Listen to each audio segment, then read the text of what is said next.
Hi everybody, I'm Krista Gorman and I'm making this video to share my near-death experience. I've had some people ask if I could post this actual story of what happened when I died in labor, while I was in labor with my daughter. So mine happened in July of 2000, and again, I was in labor and I started having trouble breathing. This all happened literally within 5 seconds. I started having like fluttering in my chest, and then I couldn't catch my breath, and the nurses acted so quickly. They put oxygen on me and pulled me onto my side. It helps deliver oxygen, oxygen-rich blood to the baby. And they started wheeling me out of the room. Well, I was literally like trying to breathe. And by the time they wheeled me out of the room and into the hallway, literally, I remember in the middle of the hallway, it was like trying to suck air through one of those teeny tiny straws, and I just couldn't get any more air. And I started to pass out. And as I started to go, I could feel this divine peace come over me. And it was interesting because in the moments, before the seconds before that, I had no fear. I was so point focused on breathing that I didn't have time to be afraid. So I passed out in the hallway, and they got me into the delivery room, and, I didn't have a pulse. And my next moment of awareness was being really high above my body and looking down at and watching these black particles come up from the body below. And they came up to where my vision was. And I was, just sort of like, oh, okay, this is interesting. And I sort of looked around, and I was sort of like this pulsating, undulating little space of black particulate cloud. I could see that there was a wall that had a wallpaper border along the ceiling. And then I looked down, and I didn't have any idea of what was going on down there. I didn't have any labels for anything. I didn't know that was me. I was still Krista in my consciousness. It was like it was my consciousness floating there. And I could see, but I couldn't hear. I had no memory of anything that I was before. I simply was me. And I didn't know what was happening. And I'm watching, and what I now know was my doctor deliver my daughter via C-section and hand her to somebody at my right shoulder back here. And they turned around with her very quickly. And I remember looking and feeling, I don't turn around. Like, I want to know what's going on. What is that? And then I saw somebody come into the room in the doorway and stood there for a moment. They were in blue scrubs. And then they stepped up to the table where my body was, and my doctor was, who had just delivered my daughter. So yes, I got to see my daughter being born. That still makes me...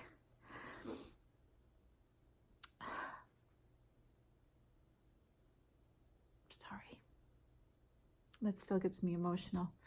So I went around to the other side and of where my body was, and as I was there, I was sort of becoming more attached to it, to the physicality of it, and wondering, like, what is this? I know it was like a tip of the tongue phenomena where you just know the word but you can't think of it. And that's what I felt like. I felt like I know this is so familiar, but what is it? And there was another doctor there up at my left side, who was doing something, like, I felt like he was putting something in my chest. And I know that they had a catheter in my chest at some point. And as I was there and I was looking down and feeling this desire to know, I felt a tug, something pull just a little bit from my left. And I resisted it. I'm like, no, I want to stay. And it pulled harder. So I knew at that point that it wanted me. It wanted me to go. So I said, okay. And then I started moving super fast. Like people say it is imperceptibly fast, through the wall and into this white, bright flash of light. And then through there into this dark space that was all particles, like me, but very dense. And I was speeding along and just imperceptibly fast. And I'm looking, and to my left, there was the particles, and then it would become fluid, like whitish gray, black, fluidy, and then it would be dense again. And there was no boundary around me. There wasn't, it wasn't a tunnel. It wasn't a room. It wasn't, anything that I could name. It felt like I was condensed and then expansive all at the same time. Then I got to a point where I just stopped suddenly, and I had this download, and it felt like a funnel of information. And it came to where, and again, I had vision. That's all I had. It sort of entered myself, my consciousness. And I felt like all the questions I'd ever had in my life had been answered. And everything boiled down to love. That was the answer to everything. And I just felt this bliss like come over me. It was just this amazing, beyond words description of divine bliss. I felt like it was home, like it was me and everything. And I was like, oh, wow, okay. And then my attention was drawn to this white light off to my left and ahead, or to my right and ahead. And it sort of drew me to it. I felt compelled to go. And as I moved towards it, it got bigger, and it was sort of round-ish and cloudy gray in the opening. And then I saw these shadow figures in it, and there were like taller ones around in the back, and then a smaller one in the front. And it was a figure of a little boy, and he had what looked like a wide brim hat on and overalls. That's the sense I got. And he needed my help, and I wanted to help him. So as I got closer, I moved in, and he and the rest of the shadow beings sort of fanned out off to the left. They sort of made a line and allowing me into the space. So I went in there, and I was there and stopped and sort of looked around, and I sensed everything was through feeling, and I could see. So I felt like the boy was gone, and I felt the desire of all the other shadow beings, of wanting my help. And instantly my response of feeling back was, I want to help you. And then they started to sort of move at me and dart away and move towards me and dart away. And what they were doing was they were taking my energy. They were stealing my particles, what I was, my essence. And there was no panic. There was no fear. There was no anger or anything. I had compassion and love for these beings. And then I felt, I don't want to be here. I felt like I was going to diminish in there. And that was not what I wanted for myself. So I wanted to leave. I had the feeling of wanting to leave. And then I was pulled out of there again, the same way I was pulled out of the operating room on the labor and delivery floor. And so I left that space, and I was back in the dense particle space. And then I went through, very quickly this time, I went through another opening that was dark, round again, and merged out into a gorgeous landscape. I call it my Eden because it was just divinely beautiful. And there were yellow flowers out in front of me, and a rocky waterfall with moss, green moss on it. And off to my right, there was a deep, dark evergreen forest. And far out beyond the flowers were green rolling hills, and it was dotted with trees. And then a blue sky, and it was like a hologram, but it was me. And I felt like I merged with all of it, all of the flowers and the rocks and the moss and the trees and everything. And it was just divine. It was still, blissful. I was just so in love with all of it. And then I was flanked on both sides by these beings, and they were like my guides, my spirit guides, angels. And they were there to support me. They were there completely for me. And again, this is the feeling I had. They were beige and tall and drapey, and they didn't have any distinct faces, but they were communicating, again, through feeling. You can stay here. You can go to what comes next. You can go to what lies beyond, or you can go back where you came from. And I didn't know what I had come from. I had no memory of the life here. I didn't know what came after this Eden. And I felt like I could stay in the Eden just eternally. However, I chose to come back. Now, as soon as I felt that choice, I started moving backwards very quickly. And I could see my spirit guides, my angels, sort of turn towards me and communicate. If you're going to go back, you need to share what you learned here. And I said, okay.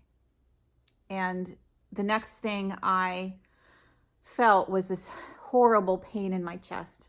And what had happened was during the labor, my daughter's heart rate decreased dangerously low, and they had to put what's called an internal monitor on her, and they had to screw it into her scalp.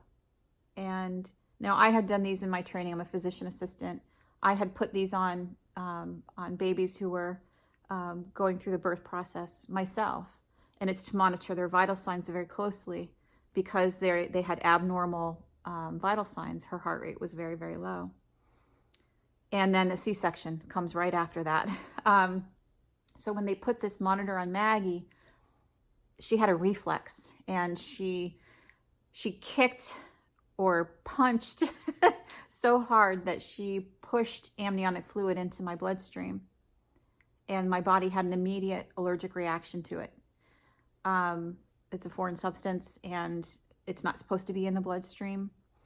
So what it does is the body sends a bunch of cells and tries to get rid of the fluid, and it forms these little clots, and the clots had traveled to my lungs and had blocked off the vasculature, so I wasn't perfusing my lungs the way that I needed to, that's consistent with life, and it then stopped my heart. So I suffered a cardiopulmonary arrest, and they lost my pulse for 8 minutes. During that period of time was my near-death experience.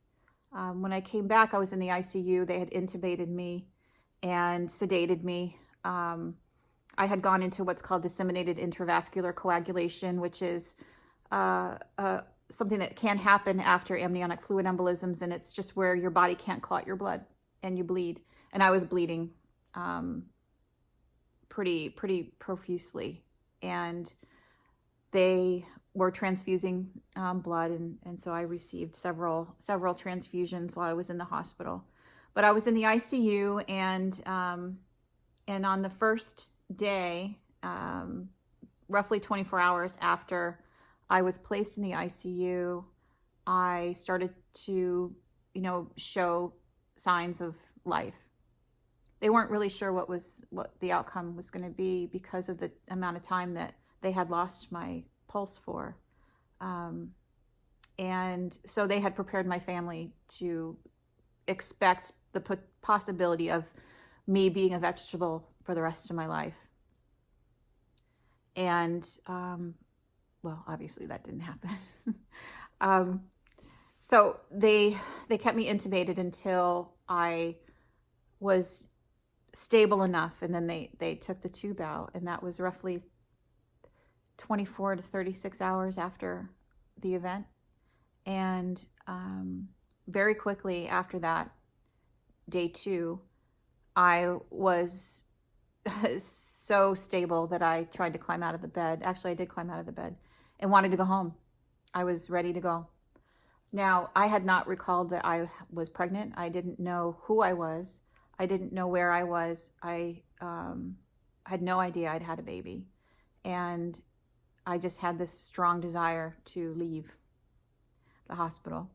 So, needless to say, I was placed back in the bed, and then the day after that, they moved me to a private room, and I ended up being there for a total of 8 days. And on the 6th day, they brought me my daughter.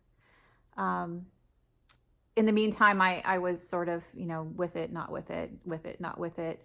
I couldn't remember things, and I would pretend like I knew, what people were talking about, and had no idea. But I was alive.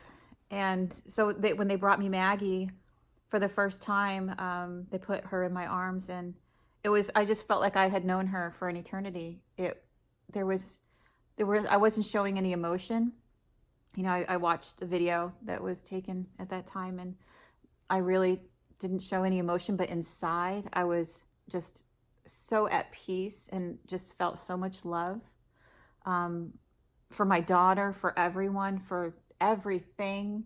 Time, I had no concept of time at all. And it was as if, I was eternal. I just felt eternal. And, held my daughter and counted her fingers and toes, because I felt like that's what you should do.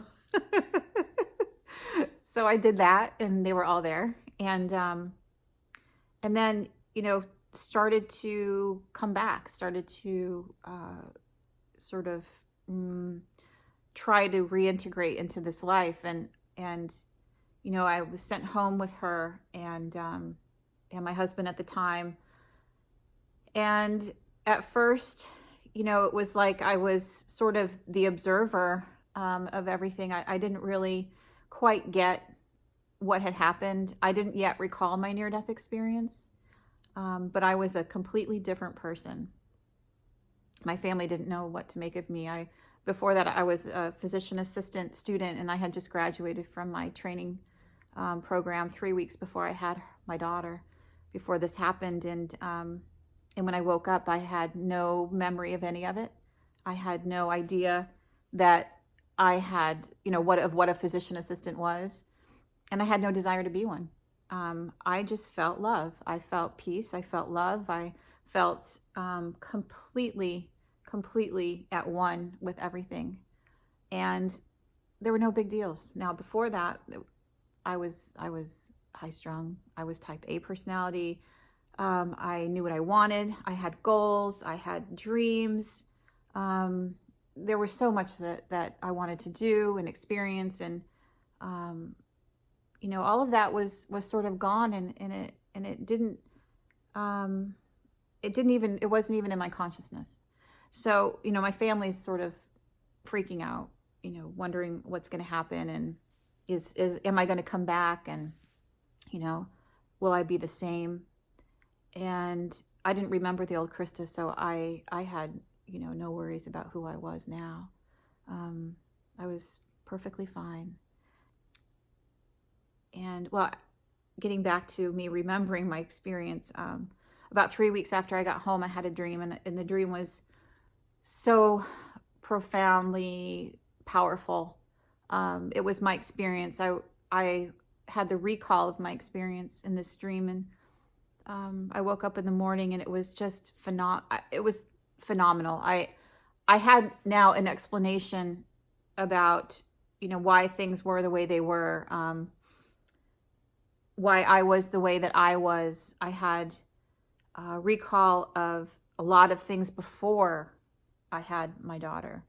I had some context around her birth and understanding it all, and I was completely changed. I was overwhelmed.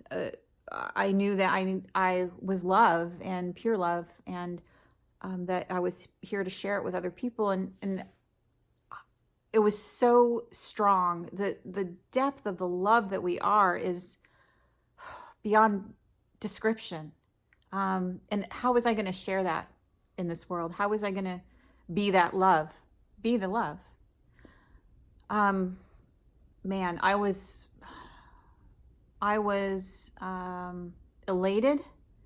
And then as the days went by, I was completely defeated because I didn't know what I was going to do with this experience. So months go by, and I'm sort of thinking about it and remembering and putting it away, and it sort of just being there in my consciousness, and then me putting, shoving it away and trying to live my life. I just graduated from PA school. I had my daughter.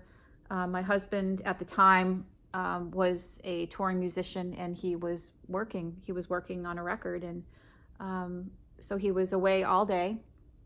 And I cared for my daughter the best I could, and she turned out pretty good. But it was like I was working on instinct. I knew exactly what she needed. I knew how to get it for her. And she was my focus. And I was completely happy. I had a connection with her that I couldn't put into words. And only in retrospect do I understand that. But at the time, it was like she and I were one. We were one. And we still are. But, it was like, yeah, she was it. So I really struggled with my near-death experience. I was a scientist.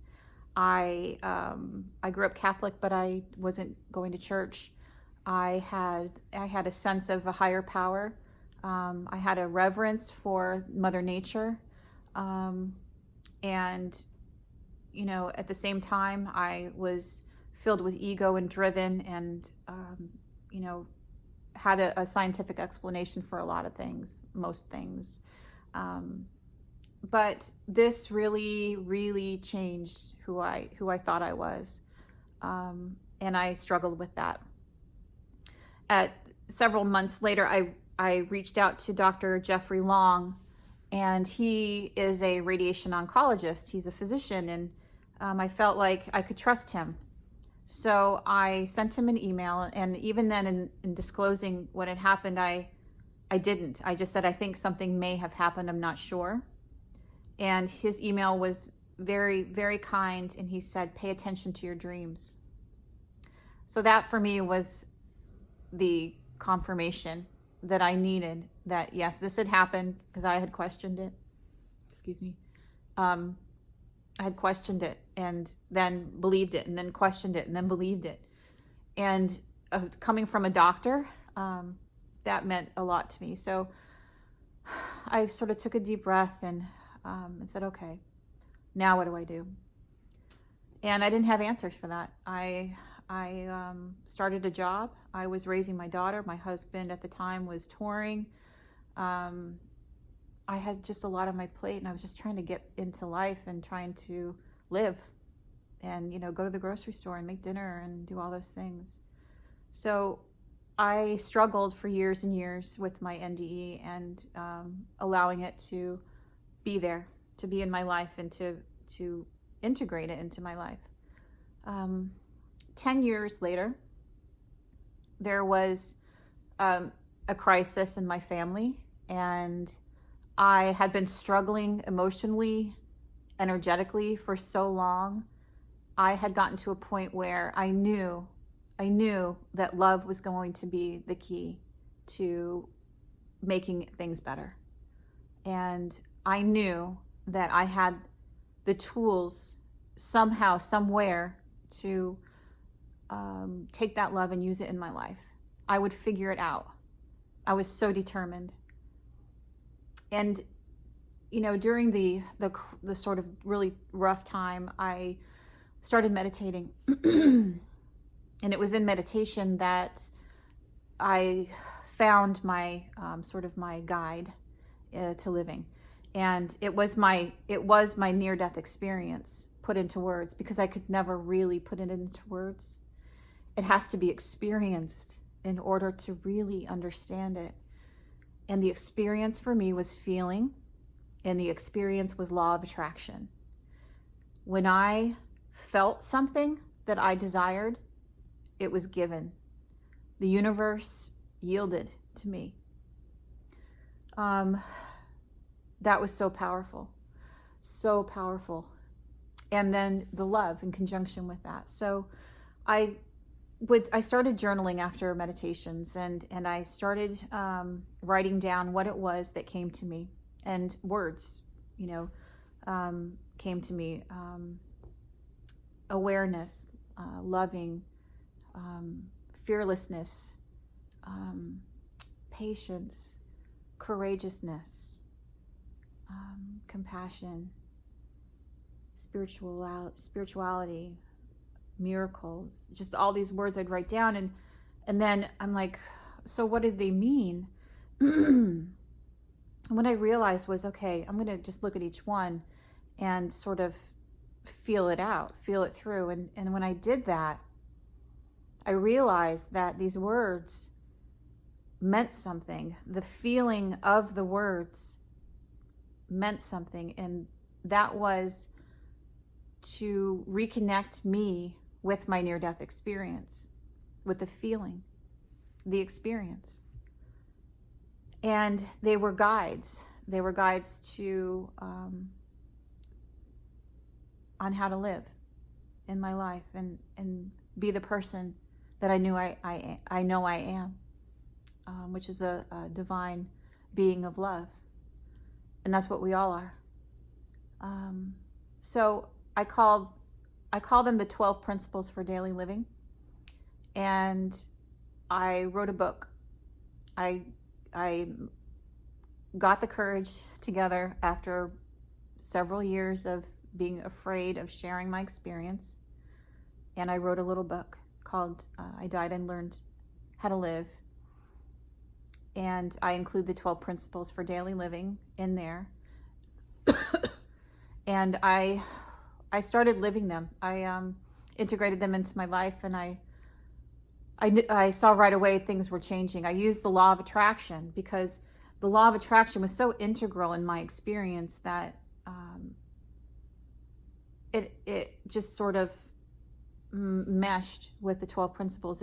It's a part of it. It's like a multidimensional entity when practiced. So, I noticed that my life started changing and my relationships started changing, and all for the better. I was changing the way I felt about me. Everything just got better and better. The biggest piece of all of that is the self-love. I was reminded of the divine being of love that I am, and that all of us are. And to honor that and to recognize it and be in touch with that in this 3D world is challenging. However, when I'm practicing these principles, it's not difficult at all. And,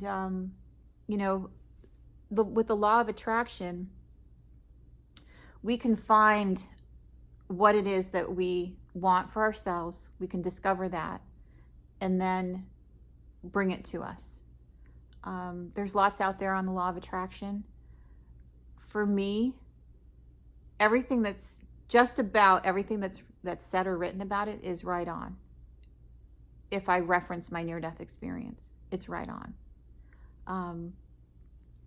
One of the things that has come into my life is the best gift, short of my daughter, which is my now husband, Ainsley. And he also had a near-death experience when he was 13, and we found each other in this life through a series of synchronicities. And we got married last year, but he is a true reflection of the divine love that we are in his love for me. And he reminds me of it every day. We're mirrors for one another. And it's when we are able to release the idea of the ego and the ego sort of running the show. The ego is necessary, and it's just as divine as love. But its purpose is to guide us, is to help us recognize the contrast. And that's all. It's not meant to be lived in. It's not meant to be focused upon.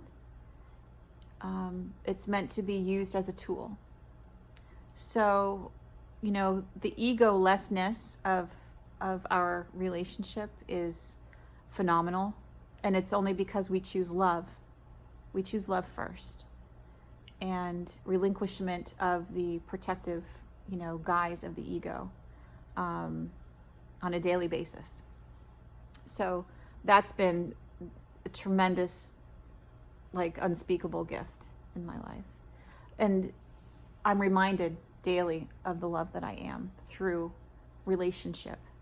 And that's another part here, is the aspect of, you know, we're spiritual beings having a human experience. That's been said by others, and it's completely true. And it's about detachment from the physical, loving detachment from the physical in order to experience the divine. That's where vitality of life is. That's where joy is. And that's where I'll leave you. So please post your comments below, and I'll do my best to answer any questions. And I'll make more videos if people have, you know, have in-depth questions. I'll be happy to answer them. So I love you all. Bye.